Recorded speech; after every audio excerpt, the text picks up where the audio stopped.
الصلاة والسلام على سید الانبیاء والمرسلین اما بعد فاعوذ باللہ من الشیطان الرجیم بسم اللہ الرحمن الرحیم اللہم رب اشرح لی صدری ویسر لی امری واحلل عقدۃ من لسانی یفقہوا قولی اعوذ باللہ من الشیطان الرجیم بسم اللہ الرحمن الرحیم قال اللہ تعالیٰ فی القرآن المجید والفرقان الحمید فی تحت سورۃ الحجر فی الآیہ اِنَّا نَحْنُ نَزَّلْنَا الذِّكْرَ وَإِنَّا لَهُ لَحَافِظُونَ، بے شک ہم نے اس قرآن کو نازل کیا اور بے شک ہم خود ہی اس کی حفاظت کرنے والے ہیں۔ صدق اللہ العظیم و صدق رسول النبی الکریم۔ ویسے تو ہماری سورہ چل رہی تھی، لیکن ابھی آج ہم نے ٹاپک تھوڑا چینج کیا ہے کہ آج کل کے حالات کے حساب سے جو قرآن کریم فرقان حمید کا جو معاملہ چل رہے ہیں، اس وجہ سے اس آیت کا انتخاب کیا۔ بس سورہ احزاب ہماری چل رہی ہے ابھی، تو ان شاء اللہ تعالیٰ اذیت سے وہی ہوگی جو تقریباً 35 آیت ہماری وہاں پہ ہو چکی ہیں۔ تو یہ سورہ ہجر کی آیت نمبر 9 میں نے تلاوت کی، اِنَّا نَحْنُ نَزَّلْنَا الذِّكْرَ وَإِنَّا لَهُ لَحَافِظُونَ، بے شک ہم نے اس قرآن کو نازل کیا ہے اور بے شک ہم نے خود اس کی حفاظت کرنے والے ہیں۔ اِنَّا نَحْنُ نَزَّلْنَا الذِّكْرَ، بے شک ہم نے اس قرآن کو نازل کیا۔ یہاں پہ پہلے نانو ہے جمع کا صیغہ، ان بے شک ہم نے، ہم نے، نزلنا ہم نے نازل کیا، یہاں پہ مستقل جمع کا صیغہ استعمال ہو رہا ہے۔ الذکر یعنی کہ ذکر یعنی کہ قرآن کریم فرقان حمید کو فرمایا کہ ہم نے اس قرآن کو نازل کیا ہے۔ یہاں پہ اللہ تبارک و تعالیٰ تو واحد ہے، یکتا ہے،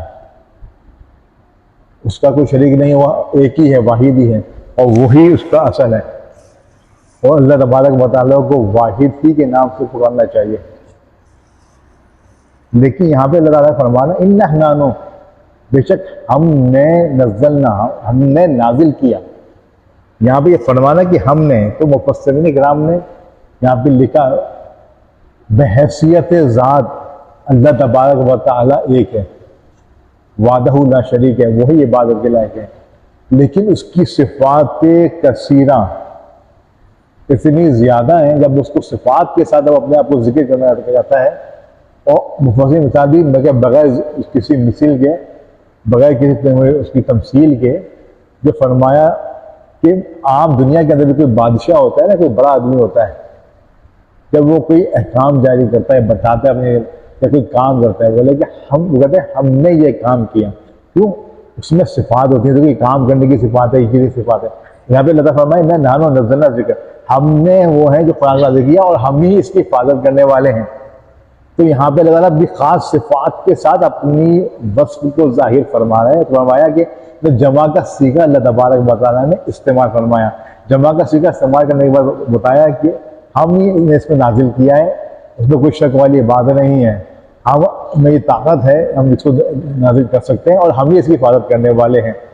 تو اس آیت میں بیسیکلی قرآن کی نازل کیا، جو اس کا جواب، اس میں بیسیکلی کفار نے ایک سوال کیا تھا، وہ بلکہ مخاطبت کرتے تھے کہ اے وہ شخص، جب فرماتے ہیں اے وہ شخص جس پر قرآن نازل کیا گیا، جو بعض منافقین تھے اور جو کفار تھے، وہ اس طرح سے وہ ذکر فرماتے تھے اے وہ شخص جس پر قرآن کو نازل کیا گیا۔ تو اللہ تعالیٰ نے فرمایا کہ قرآن جو ہے، کہ جواب اللہ تعالیٰ نے یہاں پہ دیا کہ ہم نے قرآن کو نازل کیا ہے اس بندہ خاص کے اوپر، فرمایا کہ ہم ہی اس کی حفاظت کرنے والے ہیں۔ یاد رہے کہ حقیقت میں جو قرآن کی حفاظت ہے وہ اللہ تبارک و تعالیٰ ہی کرتا ہے، جبکہ جو پچھلی کتابیں تھی، تورات تھی، انجیل تھی، زبور تھی، اس کے لیے جو اللہ تعالیٰ نے خود یہ ذمہ نہیں لیا کہ ہم اس کی حفاظت کریں گے، بلکہ اس کی حفاظت کا ذمہ اس قوم کے علماء کے ذمہ لگایا تھا۔ یہ بہت امپورٹنٹ پوائنٹ ہے۔ جتنی بھی کتابیں تو وہ اللہ تبارک و تعالیٰ کی تھیں، کتابیں تو وہ اللہ کی طرف نازل کرتی ہوئی تھیں، لیکن اس کے حفاظت کا ذمہ اللہ نے کیوں نہیں دیا؟ مفسرین فرماتے ہیں کہ بیسیکلی کیونکہ وہ آخری نبی کا نزول ہونا تھا، آخری کتاب کا نزول ہونا تھا، تو بیسیکلی اس کتاب کی اہمیت، اصول کی اہمیت کو قائم رکھنے کے لیے، اور وہ رہتی دنیا تک تھی، اس کے بعد کوئی کتاب نہیں آنی، کوئی رسول نہیں آنا، تو اللہ تبارک و تعالیٰ نے کہا اس کی حفاظت کا ذمہ ہم خود لے رہے ہیں اور اپنے آخری نبی پہ اتار رہے ہیں. تو اسی لیے جو یہاں پہ جو ضمیر آئی ہے تو وَإِنَّ لَهُ لَحَافِظُونَ، اور ہم اس کی حفاظت کرنے والے ہیں. تو بعض مفسرین نے کہا یہاں پہ جو ہے نا، جو ہم نے قرآن کو نازل، جو ترجمہ کیا مفسرین نے کیا کہ ہم نے قرآن کو نازل کرنے والے ہیں اور ہم نبی کریم صلی اللہ علیہ وسلم کی حفاظت کرنے والے ہیں. ہم نبی کریم یہاں پہ انہوں نے روح کی ضمیر کو جس وسلم کی طرف راجع کیا ہے کہ یہاں پہ اس سے مراد وسلم ہے کہ ہم نے وسلم کی حفاظت کرنے والے ہیں. اور زیادہ تر مفسرین نے کہا کہ یہاں سے مراد قرآن کریم فرقان حمید ہے کہ ہم قرآن کو حفاظت کرنے والے ہیں. اچھا یہ اب کیا چیز ہے کہ یہ کس طرح سے اللہ تعالیٰ حفاظت فرماتا ہے؟ اللہ تعالیٰ حفاظت تو فرما رہا ہے، لیکن اللہ تعالیٰ نا ایک نظام ہے. نظام اللہ تعالیٰ کا یہ ہے کہ ہر کام کو وہ کے لیے وسیلہ اختیار فرماتا ہے. ایک سسٹم اللہ تبارک و تعالیٰ نے اس ہر چیز کا ڈیولپ کیا ہے. مثال کے طور پر انسان کے دنیا میں آنے کا آپ دیکھیں، سسٹم دیکھیں. اللہ تعالیٰ نے وسیلے اختیار کرتے بندہ دنیا میں آتا ہے. انسان کو بھوک لگتی ہے، بھوک لگنے کا کھانا پکانے کا کھانے کا پھر سسٹم ہے، اس وسیلے سے آتا ہے، بندے وسیلہ کھانا کھاتا ہے. نماز علم سیکھنے کا سسٹم ہے، وہ کتابیں پڑھتا ہے، تعلم کرتا ہے، پھر علم حاصل آتا ہے. ہر اللہ تعالیٰ نے ہر چیز کا سسٹم کیا. یہ اللہ تعالیٰ کا طریقہ کار ہر چیز کا سسٹم سے لے کر چلتا ہے. یہ اس کی حکمت بالغہ ہے. ورنہ اللہ تعالیٰ کی نہیں کیا مشکل ہے کہ وہ تم کیا کہ بندہ پیدا کر دے؟ نہیں، کوئی مسئلہ نہیں ہے اللہ کے لیے. لیکن یہ مشکل ہے کہ بندہ کھانا کھاؤ، اللہ تعالیٰ تم کیا کہ اس کے لیے پیٹ پورا کر دے. پھر ہر چیز پاسبل ہے. علم میں اللہ تعالیٰ بہت سے لوگوں علم لدنی عطا فرماتا ہے نا، علم لدنی عطا فرما دیتا ہے. تو اللہ تعالیٰ نے ہر چیز کا سسٹم رکھا ہے. اس سسٹم میں رہتے ہوئے اس طریقے سے اللہ تعالیٰ نے حفاظت کا طریقہ بنایا. تو قرآن کریم نے کہا ہم نے ذمہ تو ہم نے لیا.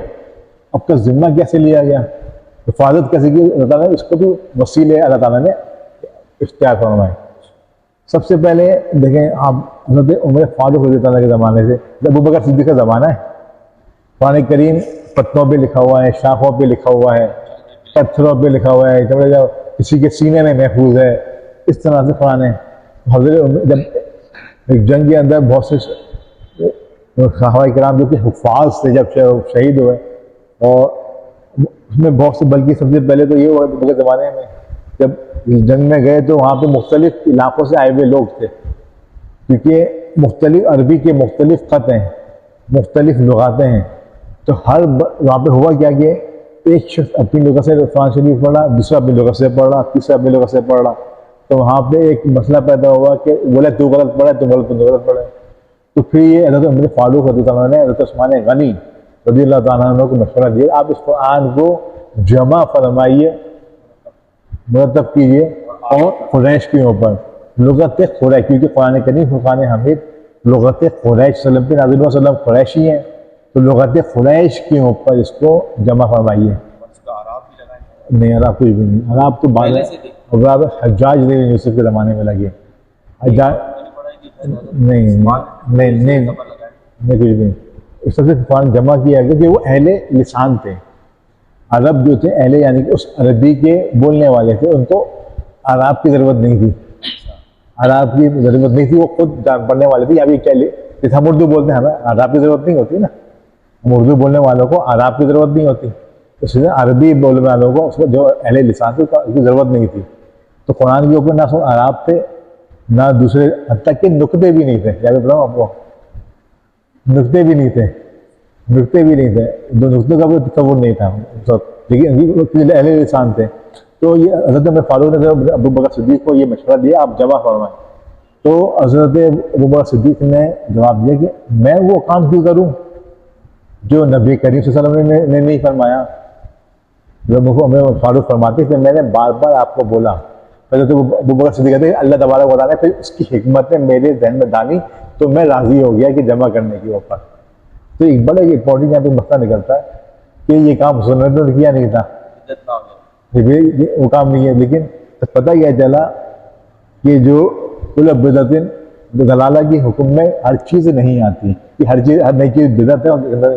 جو چیز میں قوم کا فائدہ ہو، جس چیز کے اندر امت کا فائدہ ہو، وہ چیز بدعت نہیں ہوتی. اس لیے حدیث آئی کہ جو شخص دین میں نیا طریقہ ایجاد کرے اور وہ قرآن سنت کی شریعت کے خلاف نہ ہو، اور جو لوگ اس پہ عمل کریں تو اس کو بھی اس کا جو عمل کر رہے ہیں اس کا ثواب ملے گا، اور جس نے وہ طریقہ ایجاد کیا اس کو بھی اس کا ثواب ملتا جائے گا۔ اور تو کسی نے کوئی برا طریقہ ایجاد کیا، وہ اس کو دوسرے لوگ برائی پہ عمل کیا تو برائی کرنے والے کو گناہ ملے گا، ایجاد کرنے والے کے اوپر بھی گناہ مسلسل بڑھتا چلا جائے گا جو گناہ کر رہے ہیں۔ فرمایا یہ کہ نئی چیز، اور ابن فاروق کا مشورہ تھا، اور پھر یہ انہوں نے اس طرح سے کتابی صورت میں محفوظ فرمایا۔ پھر حضرت فاروق کا سب سے بڑا کارنامہ کہ آپ نے تراویح کا اجرا فرمایا، پہلے نہیں تھی، اور اس میں کیا قرآن کریم فرمانے تو حفاظ کرام جو حفاظ ہوتے تھے، حفاظ ہیں وہ اس قرآن کریم فرمانے کو پڑھتے ہیں، تو یہ قرآن کی حفاظت کا ایک بہترین ذریعہ حضرت عمر فاروق رضی اللہ تعالیٰ عنہ بنے۔ آپ کی صدر سے آج قرآن محفوظ ہے، اللہ تعالیٰ نے بنایا۔ تو اس میں بہت ساری اللہ تعالیٰ نے طریقے اس کے اللہ تعالیٰ نے کیے، اور سب سے بڑی بات کہ ایک معجزہ ہے، قرآن کی فرمانے معجزہ ہے، اور یہ معجزہ ایسا ہے کہ کوئی جو چاہے جتنا کرنا چاہے اس کے بعد اس کو تبدیلی اور تغیر اس میں کر ہی نہیں سکتا۔ میں کوئی بھی جتنی شکوک و شبہات پیدا کرنا چاہے، کوئی شکوک پیدا کرے، شبہات پیدا کرے، چینجز کرتا رہے لوگ۔ بڑے زمانے کے اندر ہوتی رہی، ایک پوری قوم تھی جس نے پورے سینکڑوں سال لگائے، جس نے قرآن کی تبدیلی کے لیے سینکڑوں سال لگائے، لیکن اس نے ایک زیر زبر کا تغیر نہیں کر سکی۔ یہ وہ چلتے ہوا آ رہے ہیں، اور اس کے اوپر یہاں تک کہ ایک بہت خوبصورت واقعہ، یہ حضرت مامون الرشید جو بہت مشہور خلیفہ گزرے ہیں، مسلمانوں سے گزرے ہیں، اس نے ایک علمی مجلس کی، اس میں مسلم اور غیر مسلم سب تھے، ایک بڑی علمی مجلس۔ اس میں ایک یہودی آیا ہوا تھا جس کا تعلق اسرائیل سے تھا۔ جب وہ آیا اس نے بڑی بلیغ گفتگو کی، بڑی بہترین نفاذت والی گفتگو کی، اور اس نے سب کو متاثر کیا۔ جب وہ تقریب کا اختتام ہوا تو جب مامون الرشید نے اس کو یہودی کو بلایا، بولا تمہارا تعلق اسرائیل سے؟ بولے ہاں میرا تعلق ہے، میں یہودی ہوں۔ تو آپ نے اس کو یہ دعوت دی کہ میں بڑی اچھی بلاغت ہے تمہاری زبان میں، بڑی اچھی تم فصاحت ہے، اور تم بڑی اچھی طریقے سے تم زبان بولتے ہو، تو میں بہترین تمہیں مال و اکرام دیتا ہوں، تو اسلام میں داخل ہو جاؤ۔ تو اس نے منع کر دیا کہ میں اسلام میں داخل نہیں ہوگا، میرا اور میرے بڑوں کا مذہب یہودی ہے، میں اسی پہ قائم ہوتا ہے۔ اگلے سال مامون الرشید نے پھر وہ علمی مجلس منعقد کی، تو اس میں جب وہ آیا، اس شخص نے جو یہودی تھا پہلے مجلس میں، اس نے فقہ اسلامی کے اوپر ایسی بہترین بلیغ اور فصاحت والی گفتگو کی، سب حیران رہ گئے۔ اور مامون الرشید تو بڑا ایک دم رہ گیا، یہ تو یہودی تھا، اس لیے میں نے دعوت بھی دی تھی اس کو، لیکن اس نے دعوت قبول نہیں کی تھی اسلام کی۔ جب وہ علمی مجلس ختم ہو گئی تو مامون الرشید نے اس کو بلایا، بولا کہ تم پچھلی مجلس میں آئے تھے نہیں آئے تھے؟ بولے بالکل میں پچھلی مجلس میں آپ کی موجود تھا۔ بولے میں نے تم کو اسلام کی دعوت دی تھی، تم اسلام قبول نہیں کیا تھا۔ بولے ہاں بالکل نہیں کیا تھا، لیکن اب الحمدللہ میں مسلمان ہوں۔ بولے الحمدللہ آج میں مسلمان ہوں۔ تو تم بولے تمہاری کیا وجہ بنی مسلمان ہونے کی، تمہاری مسلمان بننے کی وجہ کیا بنی؟ تو بولے جب میں اس مجلس سے اٹھا ہوں، جب گیا تو میں نے سوچا کہ میں تمام ادیان جو ہے نا، یہودی ہو گئے، عیسائیت ہو گئے، بولے میں ان کو آزماتا ہوں۔ بولے میں بہت بہترین خطاط ہوں، بہترین لکھنے والا ہوں، تو میں نے پہلے تورات کے 3 نسخے لکھے، اس میں اپنی طرف سے رد و بدل کیا، اور ان کی عبادت گاہ میں لے گیا فروخت کرنے کے لیے۔ جب انہوں نے فوراً سے لے کے خرید لیے، وہ تغیر والے نسخے تھے۔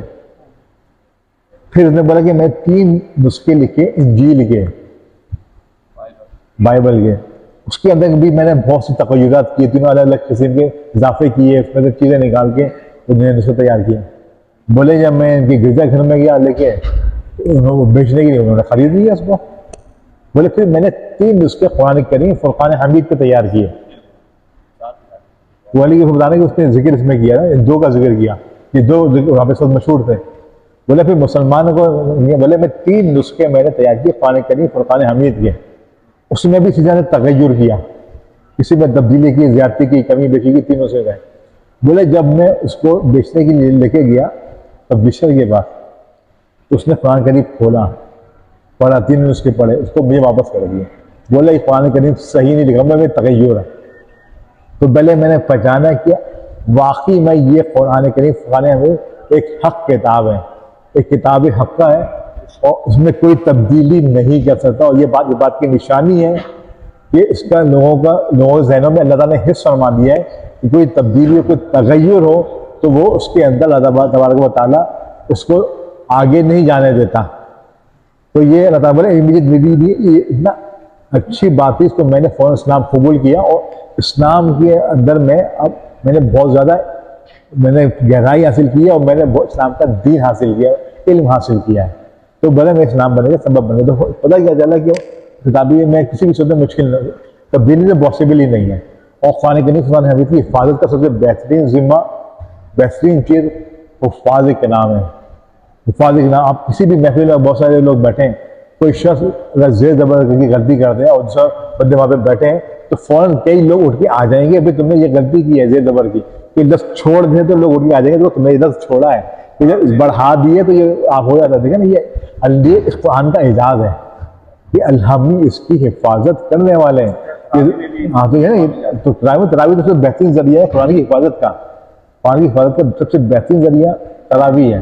تو اس میں تو فوراً ہر چیز واحد ہو جاتی ہے. اب تو یہ تو ہے, حفاظت کا ذمہ تو لے لیا, اللہ نے حفاظت وصول کر رہا ہے, کوئی تبدیلی نہیں کر سکے گا. اب اس کی حفاظت کا ذمہ ہے. لیکن پھر ہم دیکھتے ہیں آج کل حالات کہ کبھی کسی طرح کوئی قرآن جلا رہا ہے, کوئی قرآن کی بے حرمتی کر رہا ہے, تو اللہ تعالیٰ تو کہہ رہا ہے کہ میں نے اس کی حفاظت کا ذمہ لیا ہے. پھر یہ معاملات کیا ہیں, یہ معاملات کیوں ہیں, یہ غور و فکر کرنے کی ضرورت ہے. انسانوں کو, آج کے کسانوں کو بہت غور و فکر کرنے کی ضرورت ہے کہ ایسے معاملات کیوں ہیں. دیکھیں کیا چیز ہے, دیکھیں ایک فیملی سسٹم ہے بندے کا.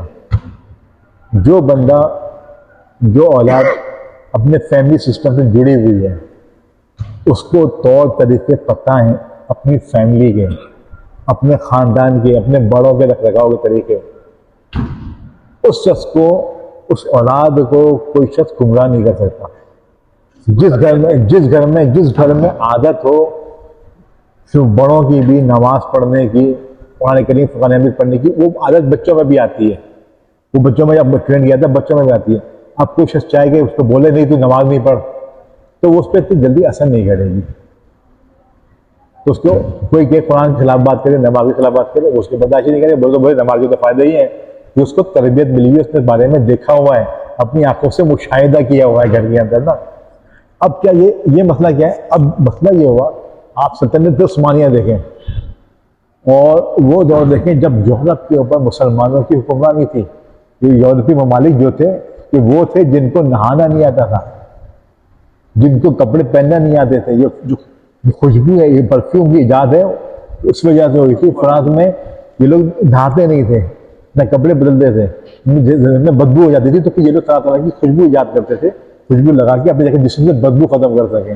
ان کو اتنا تعبیر نہیں تھا نا. یہ مسلمانوں نے ان کو شعور دیا, اپنے جو یورپی ممالک تھے مسلمانوں کی حکمرانی مسلمانوں کی تھی, انہیں شعور دیا دیکھو نہانا بھی ہے, دھونا بھی ہے, نفاست اختیار کرنی ہے. یہ دیوا شعور مسلمانوں کا تھا. تو اس زمانے لیکن آج وہی ممالک جو چھوٹے چھوٹے ممالک ہیں آج قرآن کے خلاف سر پیکار کھڑے ہوتے ہیں, دین اسلام کے خلاف کھڑے ہوتے ہیں. کیوں؟ اصل وجہ اس کی یہ ہے کہ ہم نے جو اصل کی دین کی وہ چھوڑ دی. قرآن کریم کی حفاظت اللہ نے دی ہے کہ وہ زیر زبر تبدیلی اور الفاظ نہیں ہونے دے گا, لیکن قرآن کے ساتھ ہمارے ساتھ جو تعلق تھا وہ ہم نے توڑ دیا. قرآن فرماتا ہے کہ یہ ایک بہترین کتاب ہے اور مبارک کتاب ہے. اللہ تعالیٰ فرماتے ہیں کتاب انزلناہ الیک مبارک, یہ وہ کتاب ہے ہم نے نازل کی تمہاری طرف, ایک برکت والی کتاب ہے. پھر اللہ تعالیٰ فرماتا ہے لیتدبروا آیاتہ, تاکہ تم اس کی آیات پہ تدبر کرو, سوچو. یہ برکت والی بھی کتاب ہے اور تمہیں اللہ تعالیٰ دعوت فکر دے رہا ہے. بھلے یتذکر اولو الالباب, اور عقل مند سے نصیحت لیں گے. کون لیں گے؟ عقل مند. اولو الالباب قرآن کریم فرقان حمید سے عقل مند سے نصیحتیں لیں گے. اور اللہ تعالیٰ فرما رہے ہیں اور تم لوگوں سے بیان کر دو جو ان کی طرف اترا, یعنی قرآن کریم. وَلَعَلَّهُمْ يَتَفَكَّرُونَ, اور کہیں وہ اس پر دھیان کرتے ہیں. فرمایا کہ یہ کتاب جو ہے برکت والی کتاب ہے, اس کتاب کے آنے کا مقصد جو ہے اس پہ تفکر کیا جائے، اس پہ تدبر کیا جائے. تدبر تفکر کیوں کیا جائے؟ تدبر تفکر کریں گے تو ہمیں پتہ چلے گا نا. جب تدبر ہوگا، تفکر ہوگا تو پتہ چلے گا یہ ہم سے کیا کہہ رہا ہے. جب تفکر آ جائے گا تو ہم اس پہ عمل بھی کریں گے. جب ہمیں پتہ ہی نہیں، اس میں تفکر نہیں ہے تو تدبر نہیں کریں گے، ہمیں پتہ کیسے چلے گا یہ قرآن کریم فقان حمید کا مقصد کیا، آنے کا مقصد ہم سے کیا کہہ رہا ہے. جب دیکھیں حضرت علی رضی اللہ عنہ کا سے حدیث مروی ہے، آپ نے فرمایا، رسول اللہ تشریف فرماتے آپ نے فرمایا کہ اے لوگوں، بہت جلد تم لوگ فتنے دیکھو گے، بہت جلد آپ کے فتنے آ جائیں گے. جو حضرت علی فرماتے ہیں رسول اللہ جب فتنے آ جائیں گے تو پھر آپ فرمانے تو آئیں گے، جس میں کوئی شک والی بات نہیں ہے، جب آپ نے فرما دیا تو آئیں گے. تو بولنے سے بچنے کا طریقہ کار کیا ہوگا؟ فتنے تو آ جائیں گے. اللہ تعالیٰ بھی فرماتے ہیں کتاب اللہ، انہیں اللہ کی کتاب ہے جو اس سے جڑا رہے گا وہ فتنوں سے محفوظ فرمائے گا. اور یہیں تک میں اللہ تعالیٰ کے نبی نے نہیں فرمایا، اللہ کے نبی نے پھر بتایا کہ کتاب سے کیوں بچے گا، بچنے کی وجہ کیا ہے، کتاب فتنوں سے بچائی کیسے بچائی. فرمایا کہ اس کتاب میں پچھلے زمانے لوگوں کے واقعات ہیں، یعنی کہ پچھلے زمانے میں جو لوگوں نے کمی کوتاہیاں کی تھیں، اللہ کی گستاخیاں کی تھیں، نافرمانیاں کی تھیں، اس کی وجہ سے جو قومیں تنزل کا شکار ہوئیں، تو فرمایا کہ اس میں تم دیکھ کے اس پہ تدبر کرنا کہ ان کی جو کیسے ان کے زوال کے اسباب تھے، ان کے گرنے کے سبب کیا تھے. فرمایا کہ اس میں آنے والے زمانوں کی خبریں ہیں، یعنی کہ جو آگے ہونے والا ہے اس کی خبریں اللہ تعالیٰ نبی فرمایا اس میں موجود ہیں. ماں کہنا وما یکون تک کی خبریں اس میں موجود ہیں. اس سے ایک بات اور بھی پتہ چلی کہ جب قرآن مجید میں نازل ہوا، جب پچھلے زمانے کی خبریں بھی ہیں، آگے کی خبریں بھی ہیں. باقاعدہ وہاں یکون جو ہونا ہے، جو ہونا ہوگا قیامت تک. جب رسول اللہ کے قلب انور پہ نازل ہوا تو اللہ کے نبی کو تمام علم بھی ہے، اللہ کے علم تو پتہ چلا کہ اللہ تعالیٰ نے ان کو غیب کا علم بھی دیا ہوا ہے. تو فرمایا خبریں بھی ہیں. اور پھر فرمایا یہ نہیں فرمایا کہ پچھلے زمانے کی آنے والی خبریں، فرمایا کہ اس کے اندر جو اس وقت موجود ہو تم، اس میں تمہارے درمیان جو مسئلے مسائل ہے اس کا تصفیہ بھی موجود ہے، کہ تمہارے زمانے میں جو تمہارے درمیان لوگوں کے درمیان ہو جاتے ہیں معاملات، اس کا بھی تصفیہ موجود ہے. اور پھر آگے چل کے پھر جو بات اللہ کے نبی نے ارشاد کی وہ بڑی تفکر والی ہے، غور و فکر کرنے والی ہے. جیسے نبی فرمایا جو جبار اس سے پھرے گا، فرمایا اللہ کے نبی فرمایا جبار کہتے ہیں جو بہت زیادہ تکبر کرنے والا ہوتا ہے، کہ بھائی قرآن جو بھی کہے وہ کہتا رہے، میں تو اس پر عمل نہیں کروں گا. قرآن کہتا رہے، میں تو اس کی بات ہی نہیں مانوں گا، میں تو وہ کروں گا جو میری سمجھ میں آئے گا. قرآن لاکھ بات کہتا رہے. میں جو جبار اس سے پھرے گا تو اللہ تعالیٰ ضرور گردن مروڑ دے گا اس کی. کیا فرمایا؟ جو جبار اس سے پھرے گا اللہ تعالیٰ ضرور اس کی گردن کو مروڑ دے گا. اور فرمایا کہ جو اس سے جڑا رہے گا اللہ تعالیٰ اس کو کامیابی عطا فرما دے گا. تو یہ وہ کتاب ہے جس سے جڑنے میں ہی کامیابی ہے، اور جس سے ہٹنے میں جو دور ہو جائے گا اس کو وہ گمراہ ہو جائے گا اور اللہ تعالیٰ اس کی گردن مروڑ دے گا. یہ بہت امپورٹنٹ جملے ہیں اللہ کے. اب آج ہمارے ساتھ کیا ہو رہا ہے؟ ہمارے ساتھ یہی ہو رہا ہے، ہم نے قرآن سے تعلق کو توڑا ہے. تو یہ جو جلیل قسم کے لوگ ہیں، یہ انہوں نے دیکھا ہو گیا، یہ تو تعلق ہی نہیں رکھنے والے. انہوں نے تو وہ طریقے اپنا لیے جو ہم نے اپنائے تھے، ہمارے اپنائے ہوئے ہیں. انہوں نے ہمارے طریقے کو اپنا دیا اور قرآن کو چھوڑ دیا ہے. تو بول اب ان کے ساتھ جو کچھ بھی کر لو، یہ نعرے بھی لگائیں گے، یہ اپنے پاس اکٹھے بھی ہوں گے، لیکن 2 دن کھڑے ہوں گے پھر ہٹ جائیں گے. اس میں نعرے لگانے وہ لوگ بھی شامل ہوں گے جو خود اغیار کے طریقوں کے اوپر ہوں گے، جو سود پہ کام کر رہے ہوں گے، جو ان پروڈکٹس کو استعمال کر رہے ہوں گے جو کہ یورپین کی ان کے بغل کا چارہ ہی نہیں ہوگا، جو ان معاملات میں گھرے ہوئے ہوں گے، ان اخلاقی پستیوں میں گھرے ہوئے ہوں گے جو مغرب کی دی ہوئی ہیں، ان میں گھرے ہوئے ہوں گے. وہ نعرے لگائیں گے اس کے بعد چلے جائیں گے.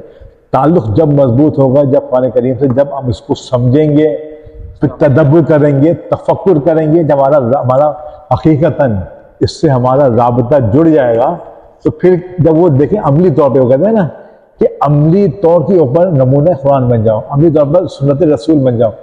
تاکہ کوئی مسئلہ ہوتا ہے نا، ایک پانی میں جمود ہوتا ہے نا، پانی میں جمود جب ہوتا ہے تو اس کے اوپر لوگ دیکھتے ہیں پتھر مارتے ہیں، کائی بھی جم جاتی ہے، سب چیزیں آ جاتی ہے، پھر وہ سکوت ہوتا ہے. اور پھر جب اس میں ہلکا پتھر مارتے ہیں تو میں تھوڑا سا پانی دائرے تھوڑی سی ہل جل ہو جاتی ہے، پھر دوبارہ ہو جاتا ہے.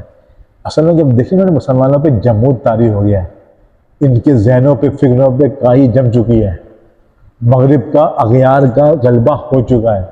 اور وہ چیک کرتے ہیں اس طرح کی حرکتوں سے نا، یہ کہتے ہیں پانی سکوت والے پانی میں پتھر مارتے ہیں، پتھر مار کے چیک کرتے ہیں ابھی اس میں غیرت ایمانی ابھی کتنی زندہ ہے، کتنی باقی ہے. یہ میں آپ کو بتاؤں، میرے پاس ایک واٹس ایپ آیا آج کہ سویڈن کے شاہی محل میں آگ لگی ہے. غلط خبر، تصویریں آئی ہیں. غلط خبر ہے، جھوٹی خبر ہے، وہ جھوٹی خبر ہے. آپ کے پاس کیا یہ سنا کہ اصل میں مسلمان انہی چیزوں پہ خوش ہیں.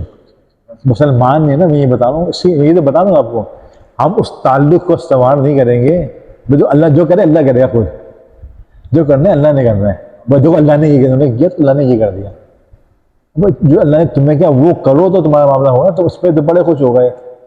ایک سیکنڈ مالیت صحیح ہے، مسلمانوں کا سے کیا فائدہ؟ مسلمانوں کا تعلق کیا مر رہا ہے؟ وہ بندہ بھی جل گیا، جل کے مر جائے، مسلمانوں کو سے کیا فائدہ ہو رہا ہے؟ جو کام کرنا تھا وہ تو کر گیا، پہلے بھی کر رہا تھا، پہلے بھی ہوتے رہے اور آگے بھی ہوں گے. میں لکھ کے دے رہا ہوں آگے ہوں گے. کیوں ہوں گے؟ ہمارا جمود نہیں ٹوٹتا، ہمارا قرآن سے تعلق بن ہی نہیں رہا. ہم دیکھیں قرآن میں کتنے لوگ بنے. ہمارا قرآن سے تعلق ہوتا، محبت ہوتی ہے تو یہاں پہ لوگ نظر آتے ہیں. اس کی جگہ ابھی آپ لنگر کا ابھی آپ اس کا لنگر کا اعلان کریں، بھائی لنگر ہے، محفل لینا آتا ہے، سکھ لینا کوئی نہیں ہے تو مزید بھری ہوگی. کیوں؟ ہمارا منبع نظر جو ہے وہ بدل گیا ہے. ایک سوال کر رہا جی ہوں، اس میں کہ کوئی گرو مل رہے ہیں واٹس پہ جو ہے تشریح حضرات بھی میرے ساتھ دوست کیا ہے، تو انہوں نے کچھ چیزیں بھیجی، ایک تو بھیجی کہ میں خطیب